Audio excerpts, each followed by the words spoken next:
ubibona ute byaje ryari?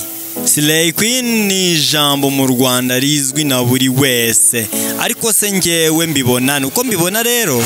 Slay Queen mu Rwanda ni ijambo ryafashe uburaya rirabwubahisha, ryamvuye ipfunwa ababukora ryuriza ibiciro ku baguzi. Ijambo Slay Queen ryambuye uburaya ku bantu babukoraga, hanyuma ribahesha agaciro, ribongerera ibiceri. Niko ngewe mbibona, wowe ubibona ute? Iyi ni Code TV, ni iby'agaciro kuba warakoze subscribe, wagize neza. Kandi koko ndabizi kuko uri umuntu uzi ubwenge, uri umuntu uzi igikwiye, niyo mpamvu nawe ugiye kwita ukora subscribe. Aha hantu mu Rwanda muri iki gihe ikoranabuhanga rimaze gukataza, ari nako benshi bari byaje umusaruro, yaba mu buryo bwiza cyangwa mu buryo bubi. Bamwe mu bazahora basingiza ikoranabuhanga n'iterambere ni inkumi muri iyi minsi zamaze kwimakaza uburaya ndetse n'ingeso mbi. Slay Queens, izina rimaze kubahisha uburaya mu Rwanda ndetse no mu karere muri rusange. Kera wasangaga indaya zitinya kwigaragaza. Umuntu iyo bamwitaga indaya niyo yabaga akora uyu mwuga ugayitse wo kwicuruza yarababaraga bikomeye. Ubusanzwe benshi banabifataga nk'igitutsi. Kuba ari ijambo rigayitse byatumye benshi batinya kwinjira mu buraya mu buryo bweruye. Imbuga nkoranyambaga aho zaziye zahuje isi, iba umubumbe, iba agace gatoya gashoboka. Imico y'ahandi yinjiye mu Rwanda mu buryo bworoshye. Icyari ubucuruzi bukorerwa ku muhanda bwimukira mu matelefoni na mudasobwa za bamwe, ibiciro biriyongera kuko isoko ryari rimaze kwaguka, ndetse ubucuruzi bwa bamwe burenga imipaka bujya no hanze y'u Rwanda. Jacques Dukarivano, Facebook, Twitter na Instagram, WhatsApp 0788733190. Mushimiye bidasubirwaho kuba uri umwe mu bakoze subscribe kuri iyi channel. Niba utarabikora nawe rero niko kanya ngo winjire muri twerwe ubane natwe umunsi ku munsi. Ibi byatijwe umurindi n'akazi n'akagatazirano kahawe abakora uyu mwuga w'uburaya bamaze kwiyita aba Slay Queens.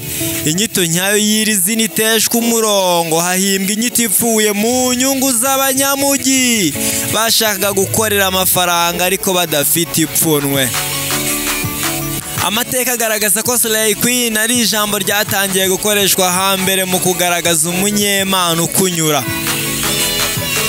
Iri jambo bivugwa ko ryakoreshejwe bwa mbere mu rwenya rwitwa Sarah Anderson. Yagize ati Slay Queen, Slay. Yagaragazaga akanyamuneza ku cyamamare yiyumvagamo. Icyakora iyo ugerageje gusoma ibisobanuro by'iri jambo Slay Queen, usanga risobanura umukobwa ukora ibintu byiza kandi bishimishije. Ikibazo ni iki ngiki rero. Mu Rwanda izina Slay Queen ryaje nk'umucunguzi ku ndaya ziyubashye, ukaba umwuga wo kwicuruza napfunwe. Ryatangiye ryari? Slay Queen ni ijambo rimaze kumvikana mu matwi ya benshi mu Rwanda. Ryatangiye kugira ubukana mu myaka mike ishize, ugereranyije wanahamya ko ritarageza imyaka 5 ryamamaye. Abarikoresha baba binunura cyangwa abarikoresha babininura abakobwa birwa ku mbuga nkoranyambaga bacugusa amabuno, berekana imyanya y'ibanga y'umubiri wabo n'ibindi bikorwa bigamije kureshya abafite agatubutse binyuze ku mbuga nkoranyambaga. Aba bakobwa mu Rwanda usanga bafite uburanga ariko batinya umurimo. Yewe hari n'abaterwa ipfunwe no kuba aba Slay Queen bakibeshyera imirimo badakora. Kenshi usanga ku mbuga nkoranyambaga ahahurira amahanga barata ubwiza bwabo, bakabugaragariza umuhisi n'umugenzi unyura ku mbuga nkoranyambaga. Akenshi ubwiza bwabo buhuzwa no kurembuza amafaranga yo mu buriri bahabwa n'abafite agatubutse. Mu yandi magambo, abitwa aba Slay Queens babona amafaranga bayakesha ibikorwa byo gusambana. Ugerageje gusobanura ijambo Slay Queen mu Banyarwandakazi wavuga ko ari inkumi zidatana no kugaragaza imiterere y'imibiri yazo, aho zisohokera, imyambarire igezweho, amafunguro akunzwe, imodoka nziza n'ibindi zikoresha cyangwa n'ibindi zikoresheje imbuga nkoranyambaga. Ba Slay Queens n'abanyabirori, hari umuziki hose urahabasanga kandi bakarangwa n'imyambarire yihariye. niba usanga n'imyambaro igezweho ku isoko, urukweto rwiza, amavuta ahumura neza n'isakoshi nziza. Ubuzima bwabo bwose babukurikiza amafoto, babusakaza mu mafoto, babukubira mu mafoto asakazwa ku rubuga cyangwa ku mbuga nkoranyambaga bagamije gukurura abagabo. Ukuruwe cyane nyine akabishyura bakaryamana. Muri make batuye ku mbuga nkoranyambaga kuko abenshi basangiza isi ibikubiye mu munsi wabo. Icyakora igihe bitameze neza cyangwa bitagenze neza ntuzababona kuko abenshi basharirirwa n'ubuzima butari bwiza. Bakunda gusohokera mu tubari tugezweho bafite gahunda yo kwiyereka abanyemari bahasohokera kugira ngo babaryoshye babarye utwabo. Slay Queen we, Slay Queen. Mu birori binyuranye nibatangwa babiyambitse imyambaro igezweho kandi ikurura abagabo bafite agatubutse. Akenshi kuri izi mbuga bigaragaza nk'ababayeho mu buzima bwa gikire, urebye nka telefone baba batunze cyangwa imyambaro yabo, nyamara wakurikirana neza ugasanga ntacyo batunze.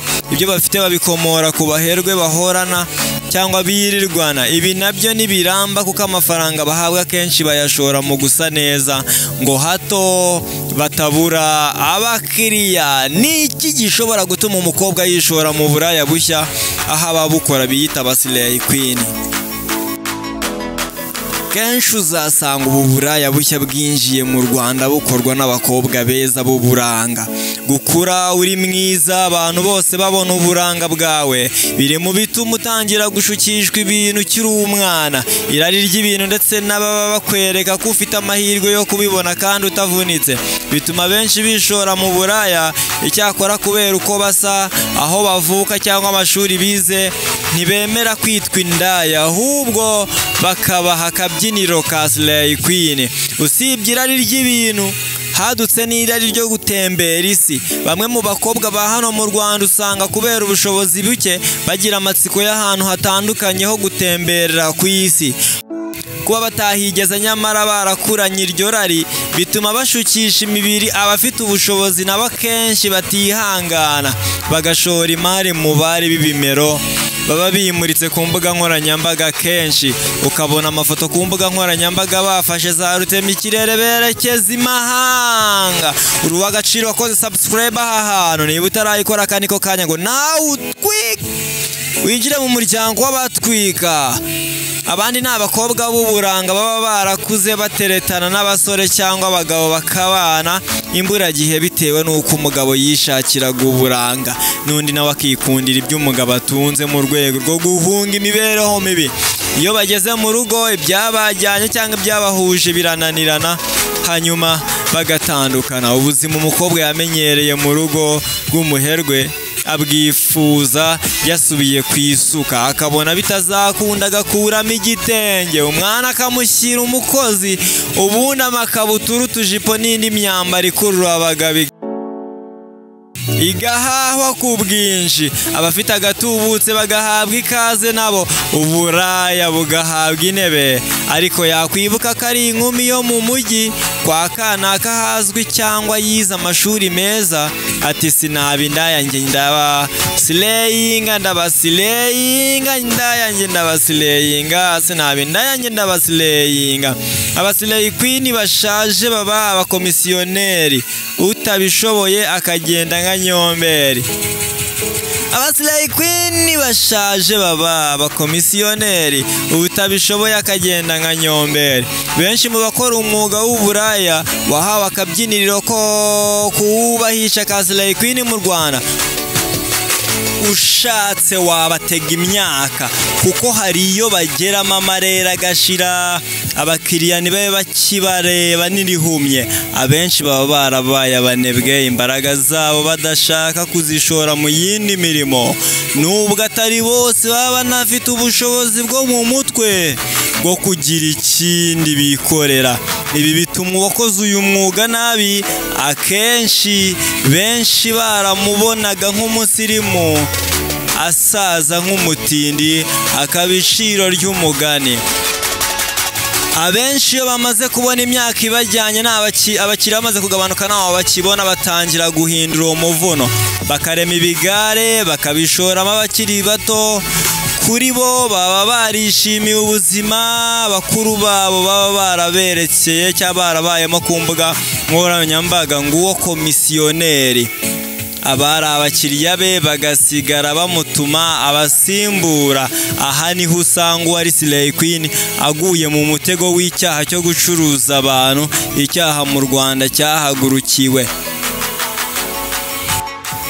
Utabashije kuva mu buzima bwo gusilayinga ngo agire ikindi akora, usanga ahunga aho yari atuye n'aho bamuzi, akimuka akazinukwa ikimuhuza n'abo bari baziranye muri ya myaka. Imbuga nkoranyambaga akazanga urunuka, yagira Imana akabona umukunda bakarushinga, akiyorobeka kubaka cyangwa bikaba byanamunanira, akagenda nka nyomberi mu bijyanye no kwamamara ku mbuga nkoranyambaga. Ababikora nubwo baba bagerageje kubibatiza, akenshi babibonamo ipfunwe. Kandi iyo uganiriye n'umukobwa w'umuslay queen agerageza kukumvisha ko atari umuslay queen, ati njye sindiwe ndikorera.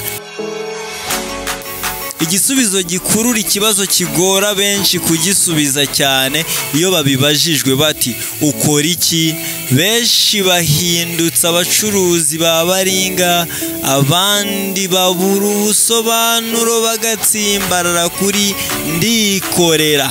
Ariko wamubaza icyo akora nawe ubwe akakibura. Barwana no kwiyaka izina bihaye cyangwa bahabwa na sosiyete bitewe n'imbuto bera. nshimiyinyarwanda.com kubw'iyi nkuru. Hanyuma icyo nakoze ni ukuyishyira mu majwi. N'abagaciro barakoze baba bavunitse bateguye byinshi. Ni iby'agaciro nawe kuba wadukurikiye, ndagushimiye. Komeza ujye ubana nanjye. Ni Jacob Karivano, iyi ni Code TV. Hasta la vista, Imana ibarinde.